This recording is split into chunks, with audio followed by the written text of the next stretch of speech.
लोकसभा चुनाव के पहले चरण के लिए नामांकन शुरू हो चुका है। इसी के साथ पश्चिमी यूपी की उन 8 सीटों पर भी नॉमिनेशन शुरू हो गया है जहां पहले चरण में मतदान होना है। इन सीटों पर एनडीए और इंडिया दोनों ही गठबंधनों के गणित की परीक्षा होगी। 2019 में इन 8 सीटों में से 5 पर बीजेपी को शिकस्त मिली थी, लेकिन इस बार गठबंधनों की तस्वीर भी उलझी हुई है। आज के इस एक्सप्लेनर में हम उन्हीं 8 सीटों पर चर्चा करेंगे। मसलन इन सीटों के समीकरण क्या है, पिछले यानी 2019 के चुनाव में यहां का गणित किसके पक्ष में था, इन तमाम बातों पर हम विस्तार से चर्चा करेंगे। नमस्कार, मेरा नाम है मार्तन सिंह और आप देख रहे हैं डेली लाइन। लोकसभा चुनाव के पहले चरण में 102 सीटों के लिए 19 अप्रैल को मतदान होना है।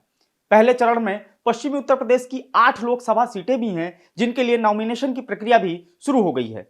यह सीटें हैं सहारनपुर, कैराना, मुजफ्फरनगर, बिजनौर, नगीना, मुरादाबाद, रामपुर और पीलीभीत। इन सीटों पर पिछली बार यानी 2019 के चुनाव में भारतीय जनता पार्टी को तगड़ा झटका लगा था।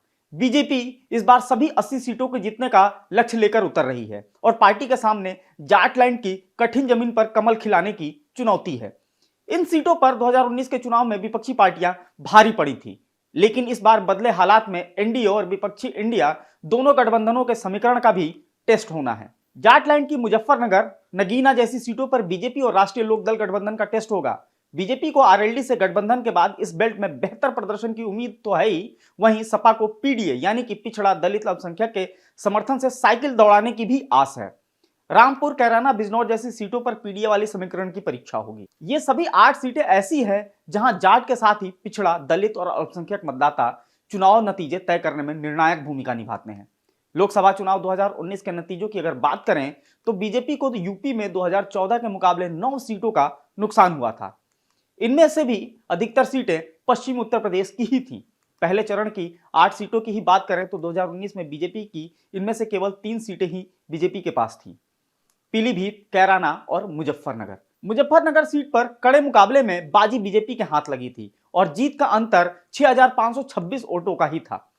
पीलीभीत से वरुण गांधी जरूर 2,66,000 वोट के अंतर से बड़ी जीत हासिल करने में सफल रहे थे, लेकिन कैराना में भी जीत का अंतर 1 लाख के नीचे ही रहा। रामपुर सीट अभी बीजेपी के पास है, लेकिन इस सीट पर पार्टी को उपचुनाव में जीत मिली थी। मायावती के नेतृत्व वाली बहुजन समाज पार्टी को 3 सीटें यानी कि सहारनपुर, बिजनौर और नगीना पर जीत मिली थी, जबकि समाजवादी पार्टी ने मुरादाबाद और रामपुर सीट जीती थी। सपा बसपा की 5 में से 2 सीटों पर जीत का अंतर 1 लाख के पार रहा था। पिछले चुनाव से इस चुनाव तक गठबंधन की तस्वीर बदल चुकी है। 2019 में सपा और बसपा एक साथ जाट वोट बेस वाली जयंत चौधरी की पार्टी आरएलडी भी विपक्षी गठबंधन में शामिल थी।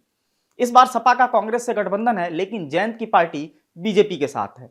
बसपा किसी दल से गठबंधन किए बगैर अकेले चुनाव मैदान में। गठबंधनों के बदले गणित से सीटों के समीकरण भी उलझ गए हैं।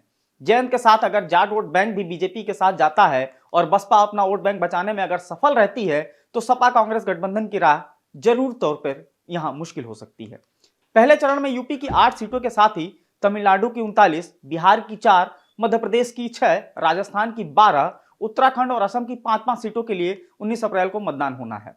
पश्चिम बंगाल की 3, अरुणाचल प्रदेश की 2 और छत्तीसगढ़, त्रिपुरा, सिक्किम, जम्मू कश्मीर, अंडमान और निकोबार, लक्षद्वीप, पुडुचेरी की 1-1 सीट के लिए भी पहले चरण में ही वोट डाले जाने हैं। पहले चरण की कुल 102 में से 41 सीटें ऐसी हैं जहां से बीजेपी के सांसद हैं। गठबंधन के सहयोगियों को भी अगर मिला लें तो 50 सीटें फिलहाल एनडीए के पास हैं, तो वहीं विपक्षी इंडिया ब्लॉक 48 सीटों पर काबिज है। आज के वीडियो में फिलहाल इतना ही। आपको ये वीडियो कैसा लगा हमें कमेंट करके जरूर बताएं और साथ ही फॉलो करते रहें हमारे डिजिटल प्लेटफॉर्म डेली लाइन को।